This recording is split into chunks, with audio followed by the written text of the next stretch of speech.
Fala, galerinha! Beleza?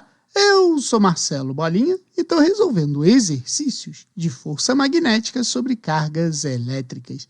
Eu vou fazer agora a seguinte questão. Dois fios longos, iguais e paralelos, separados por 12 milímetros e transportando correntes iguais a 80 mA, se atraem com uma força F1. Se a distância entre os fios for reduzida para 6 milímetros e as correntes foram reduzidas para 20 mA, a força de atração muda para F2. Determine a razão F1 sobre F2.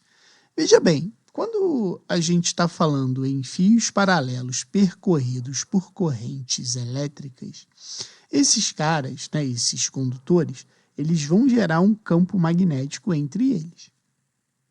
Então, a gente tem que lembrar que essa força magnética, ela pode surgir em dois momentos. O primeiro seria, quando as correntes elétricas nos condutores têm o mesmo sentido, a força magnética entre esses condutores vai ser uma força de atração.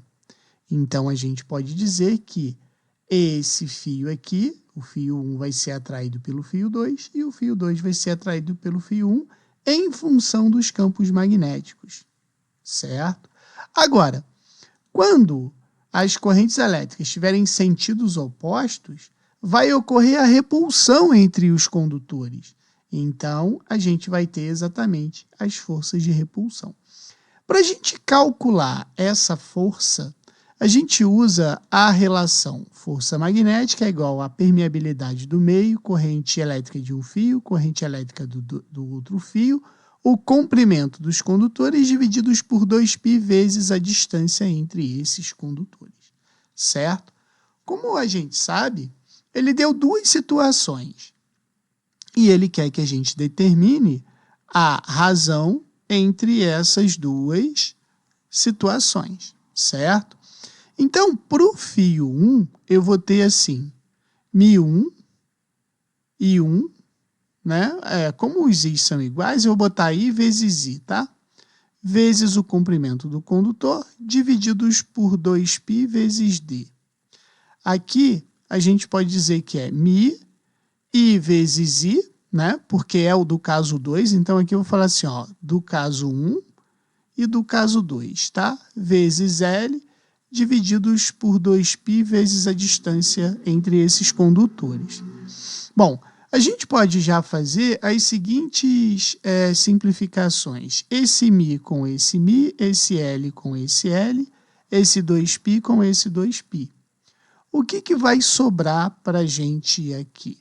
Vai sobrar assim, I1 vezes I1, divididos por D1, divididos novamente por I2 vezes I2, divididos pela distância do segundo caso, certo?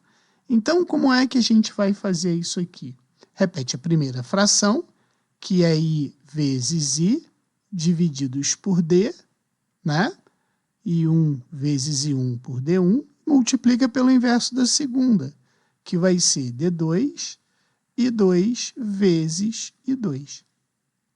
Então, agora, se a gente for substituir os valores, e a gente não precisa fazer a transformação das unidades, porque olha o que vai acontecer.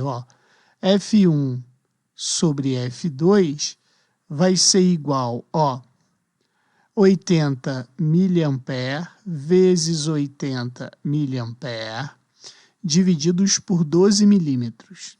Certo? 12 milímetros, vezes a segunda corrente é de 20 mA e a distância é de 6 milímetros. Então, vai ficar 6 milímetros, 20 mA, vezes 20 mA. Olha que interessante. O milímetro simplifica com milímetro, os miliampere com os miliampere. Então, por isso que a gente não precisa fazer, nesse caso, de razão, a alteração das unidades de medida. Então, 80 vezes 80 vai dar 64 com 2 zeros, vezes 6, divididos por 12 vezes 400. Eu posso simplificar esse 6 com 12 e aqui vai dar 2. Tirar 2 zeros daqui, tirar 2 zeros daqui. Então, vai ficar o quê? 64 divididos por 8. Então, eu sei que F1 divididos por F2 vai ser 64 divididos por 8, vai dar 8. Beleza?